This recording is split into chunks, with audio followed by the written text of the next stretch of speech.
Not everyone builds wealth through creative side hustles or business ownership. Sometimes the biggest wins come from how you handle your money, not just how you earn it. The software engineer who retired at 34.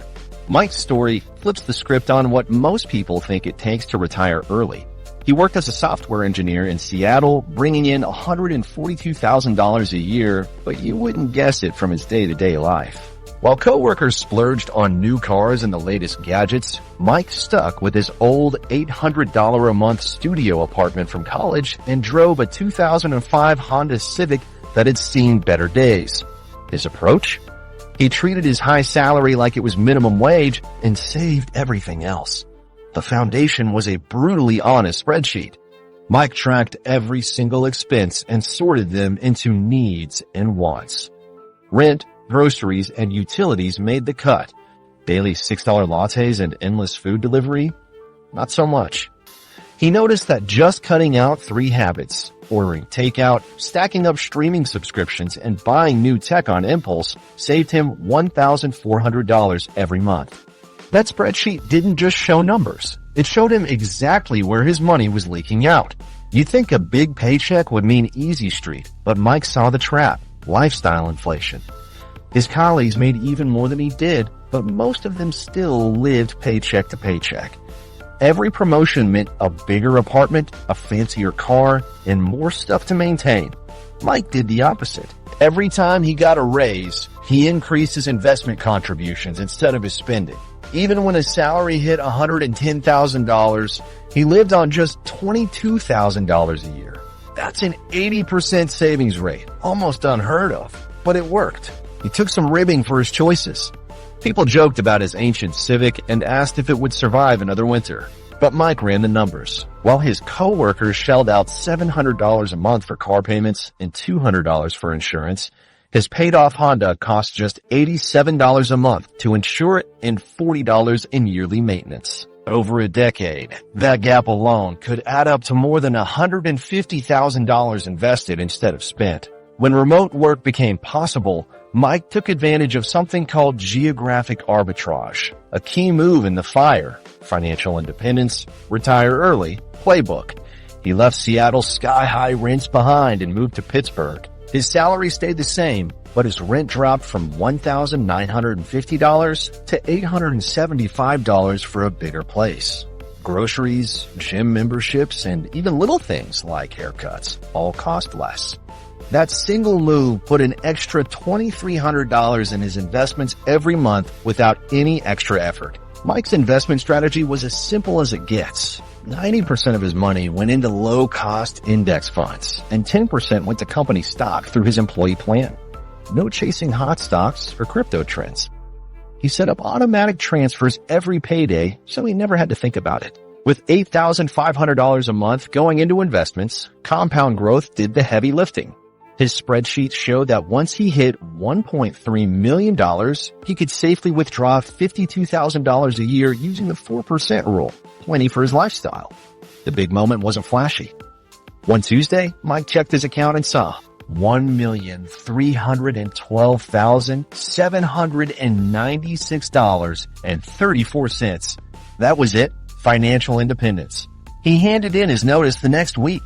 Suddenly, the same coworkers who teased him about his car were asking how he managed to retire first. The answer was simple. They'd spent their freedom on things they'd eventually have to work to replace. Well, Mike banked his. A lot of people misunderstand FIRE. It's not about living like a monk or never having fun.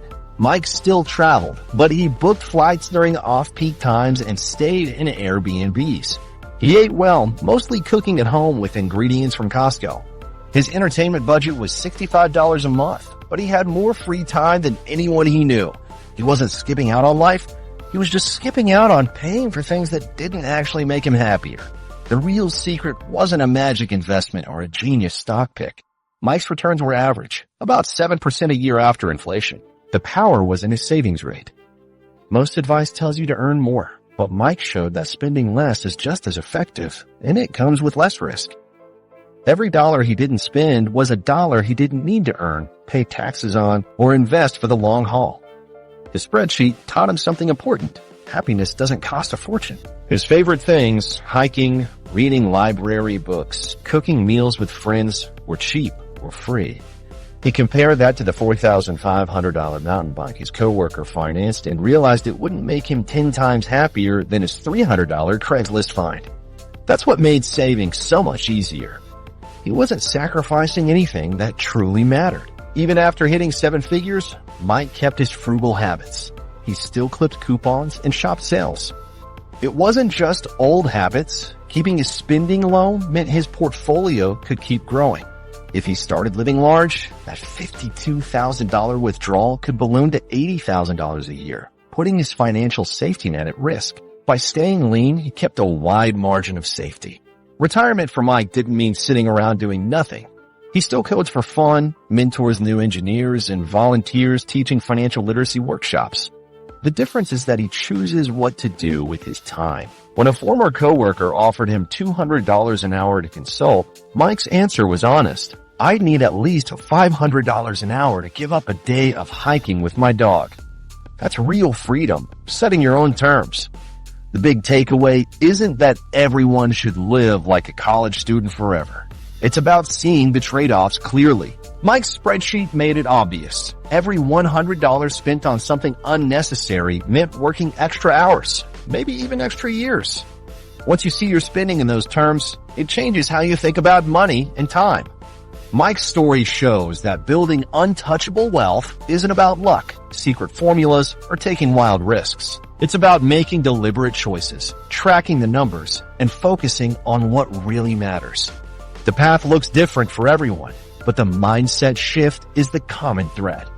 Each person we've met found a way to step outside the usual rules and see opportunities most people overlook. That's the real difference maker, and it's what ties all these stories together. The one thing all 6 did differently. If you look closely at what set these 6 apart, it's not luck, genius, or even a big head start. It's a single, deliberate shift. They each stopped thinking like employees and started thinking like asset builders. Instead of seeing their income as something that had to come from a paycheck, they searched for ways to create something that would pay them, even when they weren't working.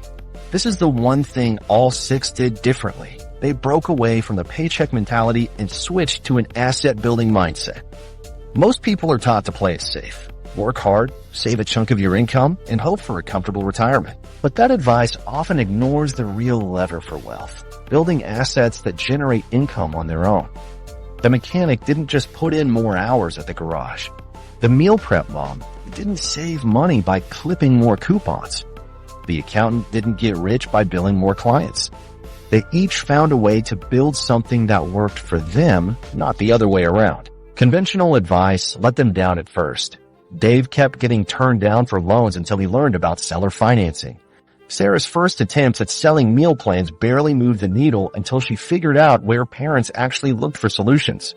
Mark's early stock picks cost him almost everything before he realized dividends and steady companies were his best bet. These stories aren't about superhuman effort. They're about questioning advice that keeps most people on a treadmill. Saving 10% of your income and waiting for decades might be safe, but it rarely leads to real financial freedom. These 6 found ways to build wealth that the usual rules don't cover. Their breakthroughs weren't dramatic, but they were decisive. Each person spotted a gap in the market or a need hiding in their daily life. Dave noticed that desperate home sellers wanted out, even if banks wouldn't help. Sarah realized that other parents felt the same stress she did and would pay for a simple solution. Jamie saw that the photos he discarded could actually be in demand for stock agencies. Raj turned everyday tech headaches into predictable, recurring income. Mike focused on saving and investing quietly, ignoring what everyone else was doing. They weren't following a script. They were responding to problems they saw firsthand. This switch from a paycheck mentality to an asset-building mentality is the real game changer. Most people focus on climbing the career ladder, earning promotions, and negotiating higher salaries. These 6 focused on creating something that would keep earning for them, whether or not they showed up to work that day. Rental properties, digital products, dividend portfolios, service contracts, photo licenses, and investment accounts. They all built assets that paid out over and over. It's important to see how they set up systems that didn't depend on constant hustle. Dave doesn't fix every problem in his rentals. He pays someone else from the rent he collects. Sarah doesn't have to write every meal plan herself. She created a system for rotating and updating her products. Mark doesn't watch the market every day. He lets his dividends reinvest and compound. Raja's retainers roll in automatically. Jamie's photos sell while he's out living his life. Mike's investments grow without him having to micromanage them. They all moved from being the engine of their income to being the architect of it.